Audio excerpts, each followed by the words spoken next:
Hey, what's up? It's Michael here and I hope you're having a wonderful day.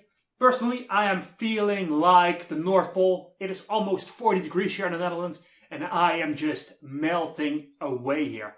So what I want to do in this video is I want to cover how to unlock your charisma and your sense of humor in any interaction or any conversation. Whether you're public speaking or just talking to someone, even if that someone is a crush or someone else that you really, really like and want to impress.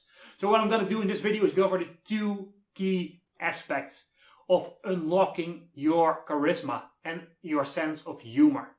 And you heard me right there. I said unlocking. Not developing, not increasing, unlocking. Because if you want to have charisma, if you want to have a great sense of humor, boom, done. You have that already within you. So let me go into the first element here, and that is self-enjoyment. So I'll give you how this works out in a minute. I'll give you some examples, but also I want to first go into why most people cannot do this. So stick with me for this video, give it a quick like, quick thumbs up, and subscribe to the channel if you haven't already. So let's start with the beginning. Why do some people seem extremely charismatic while others do not? Have you ever thought about that? Have you ever considered why that is? Right? So the people that are so charismatic, they are often very free socially. They have enough self-esteem, enough confidence to just be themselves, to be their authentic selves. The people that don't seem confident, they often are very retracted, right? I say self-enjoyment. So what does that mean? That means that instead of making a joke and then looking at everyone, are they laughing? Are they approving of me? Like, what do they think, right? That's nervous anxiety, that neediness. That's what kills a lot of your charisma. That's what kills your self-confidence. And that kills your sense of humor, right? Because with everything you do, there is this invisible bar in your mind. And you think of something to say, and it's like, is this gonna go over the bar?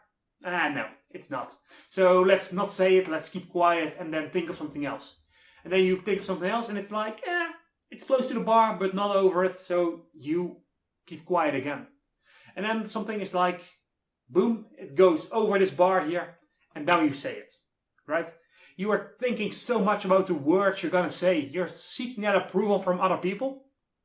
And that's why you cannot be charismatic. That's why you cannot be funny and humorous in conversations. Because you're judging yourself way too much. So the thing with self-enjoyment is, if you find something funny, then you say it out loud, say it like it's the funniest thing in the world, and people are gonna resonate. Not always, but a lot of times they are. I mean, there's times when people are like, what the fuck are you saying? Right? That people are like, is that a joke? And then they're looking like skeptical, they're looking just dead serious. And people sometimes even ask like, why do you laugh at your own jokes, Michael? The answer is always simple. I make jokes because I find them funny. I think of something, it makes me smile, and I say it out loud. So to give you an example, the other day I was biking back home after going to the carnival. And then in front of me there was this group of about 10 people and just blocking the entire path. I was biking and my bike did not have a bell. So I just was cycling up behind them, and then I was like, yeah, this is gonna be a problem. So what do? I just shouted, ding ding! People look around, and then I'm like, yeah, sorry guys, I don't have a bell on my bike. Can you please go out of the way? And people first got out of the way and started just cracking up. They started literally cracking up. Like 5 seconds later, when I was around to turn the corner, I still heard them laughing and just saying to them, the rest of the group, like, haha, ding ding. Right? It is a very silly joke. The content of the joke, it completely sucks. Right? But it is brought for self-enjoyment, and it was brought with energy, which is a thing I'm going to talk about in just a little bit. So really, what you need to do here is you need to calm that inner critic. I sometimes like to call this comical Tourette's. Whenever something funny comes to mind, snap, you say it, period, right? And sometimes it's gonna work, sometimes it's not gonna work, but a lot of times you're gonna find that if you bring a joke, like you find it funny, you bring it like you enjoy it, like it's the funniest thing in the world, and you bring it with energy.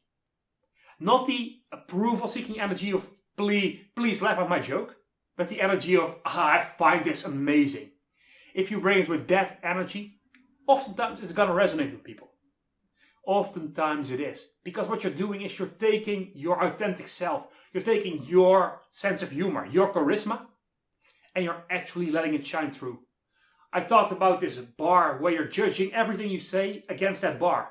And if it's not good enough, if it doesn't fall over that bar, you don't say it. What you're doing is you're literally taking your charisma, your sense of humor, your personality, and you're hiding it away. You're hiding it away from the world so that people don't see it. And you've got to stop that. You've got to say jokes or even some stories because you find it funny, because you find it entertaining, because it is who you fucking are.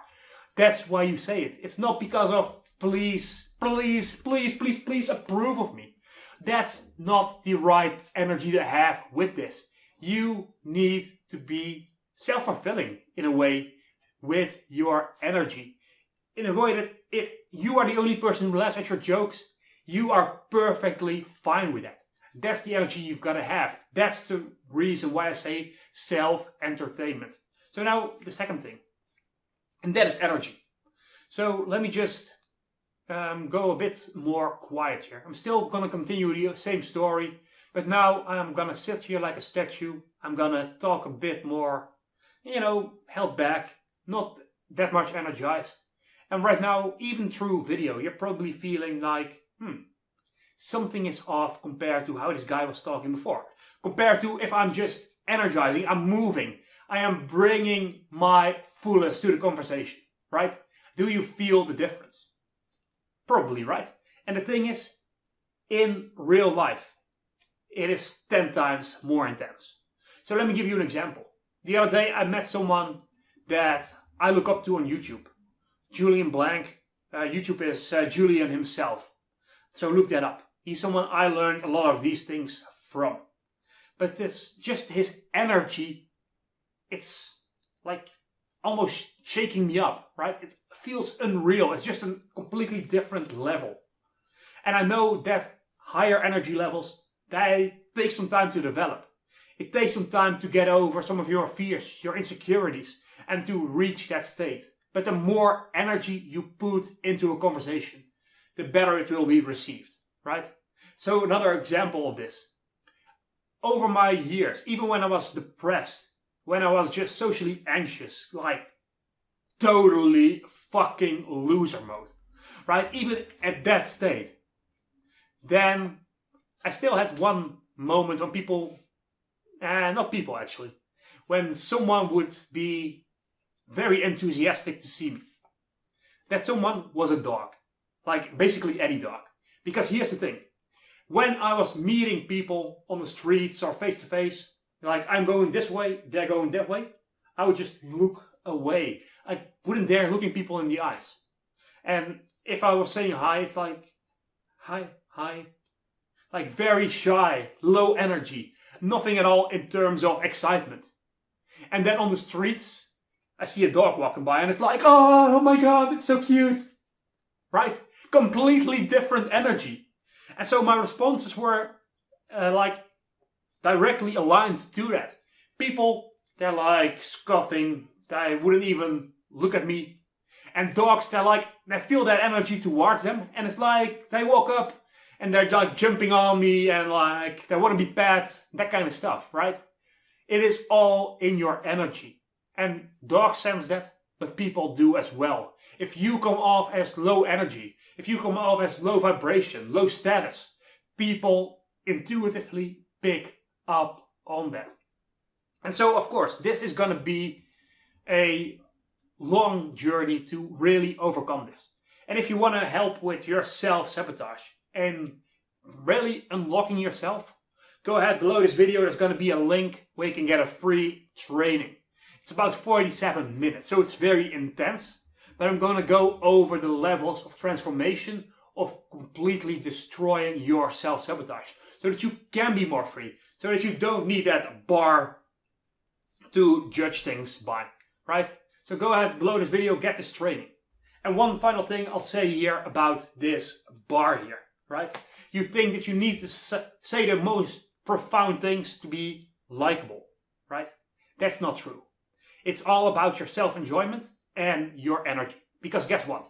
Let's say that you are on a tremendous roll, right?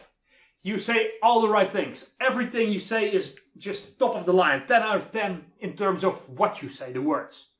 People are going to be like, this guy's trying pretty hard to impress me. That's what people are going to say. Oh yeah, he's trying hard to say all the right things. And it comes off as needy. It comes off as desperate. So just say what comes to mind. Say it because you think it's funny. And that's going to get you a lot further socially. And what's also going to get you a bit further is just doing that good deed for the day, pressing the like button, subscribing to the channel if you haven't done so already, and I'll see you in the next video. So bye for now.